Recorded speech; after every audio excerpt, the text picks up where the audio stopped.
On August 22nd, 1996, President Bill Clinton signed into law the Personal Responsibility and Work Opportunity Reconciliation Act. This act changed the major cash assistance program here in America from aid to families with dependent children to temporary assistance for needy families, or TANF for short. With this change in welfare law came new work requirements and stricter guidelines and conditions, limiting who qualifies for welfare and making it harder for those already on welfare to receive their check each month. But how have these new welfare laws surrounding TANF affected the mental health of welfare mothers? And have these new work requirements been a positive change in their lives? Or just created another source of stress? Stay tuned to find out on this week's episode of Societal Subject. First, let's talk about those new work requirements that mothers on welfare now face on the path to getting their check each month.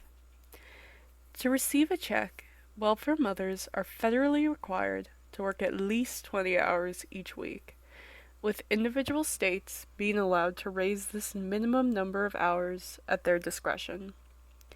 However, these 20 hours of work each week don't necessarily have to be at a job. They just must be from quote-unquote work-related activities, which, on top of working at a job, could include volunteering or work training.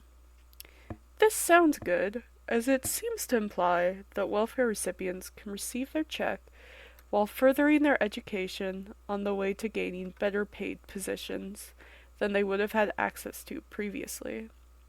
However, only 30% of welfare recipients in the state are allowed to be engaged in educational training at a time, and the actual percentage of welfare recipients receiving educational or work training is often far less than the minimum 30%. On top of this, each TANF recipient can only participate in educational or work training for a maximum of 12 months in total, which means that a welfare recipient who is hoping to attend college would only be able to complete 1 year of their degree before having to switch to working to gain their check or lose their check altogether. These restrictions on continuing education and the new work requirements push recipients into getting whatever job they can get, and causes recipients to end up in jobs where they don't make enough to leave welfare and remain stuck within it. This cycle between work and welfare can be harmful psychologically to mothers who are just trying to take care of their children and find a way out of the crushing poverty they are under, and may explain why welfare mothers are at a higher risk of developing a mental illness, such as anxiety or depression, than non-welfare mothers.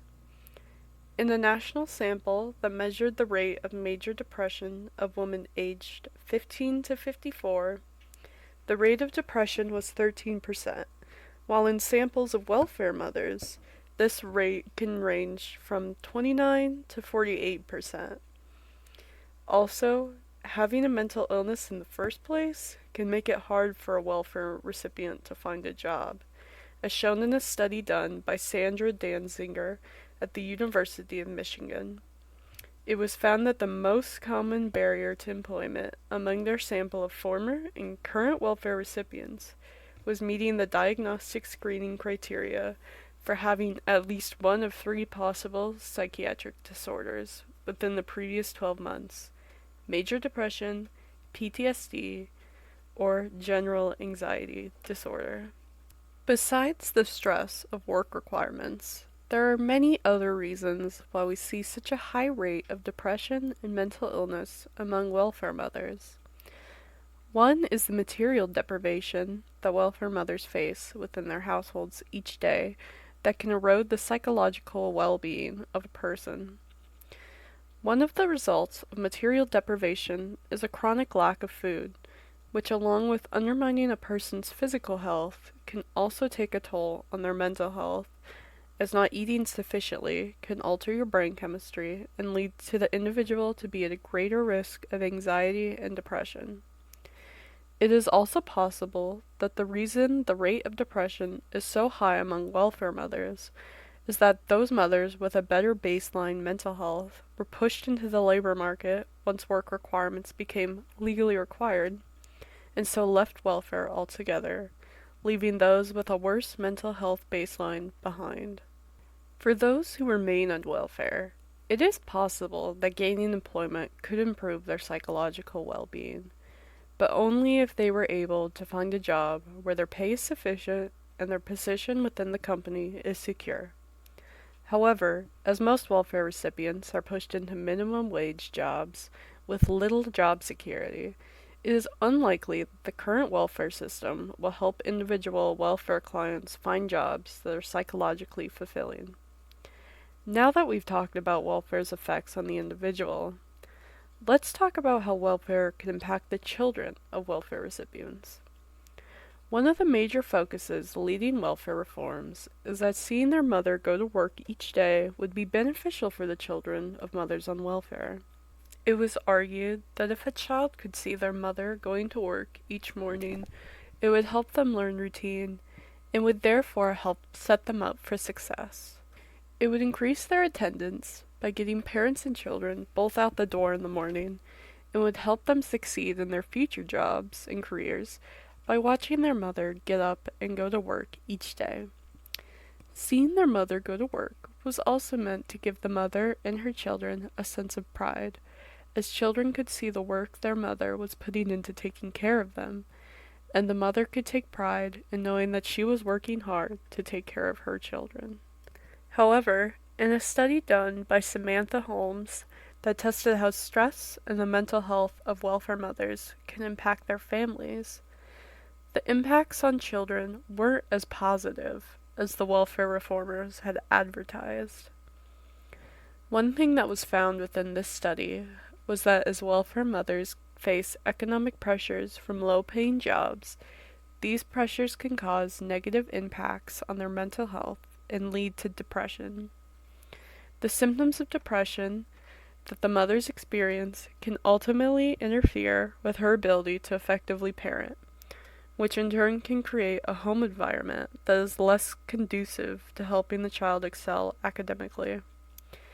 Another factor that can negatively impact the children is that their mother may not be home until hours after they arrive home from school. Many jobs that welfare recipients are able to obtain don't allow for them to start and finish around their child's school schedule, and may not be starting work until around the time their children get off from school.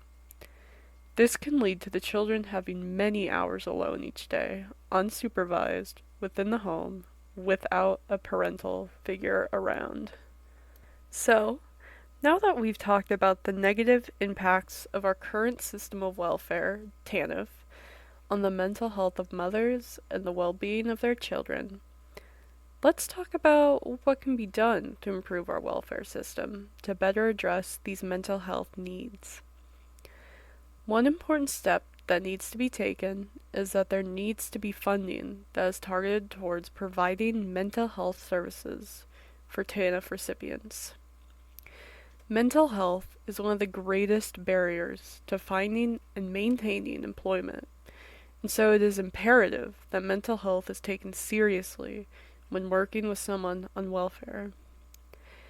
Past funding, the next important step that should be taken is allowing caseworkers to count the hours TANF recipients spend receiving mental health services towards their required hours of work activities each week.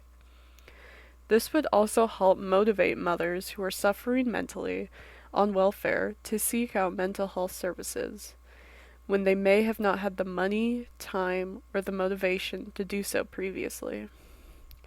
Having access to these mental health services would be immensely beneficial to the recipients of welfare who are struggling with their mental health and could help them become better prepared for employment in the long run. Thank you for listening to this week's episode of Societal Subject.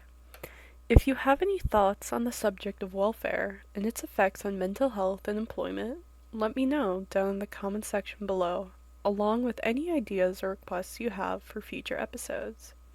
Have a lovely day, and goodbye.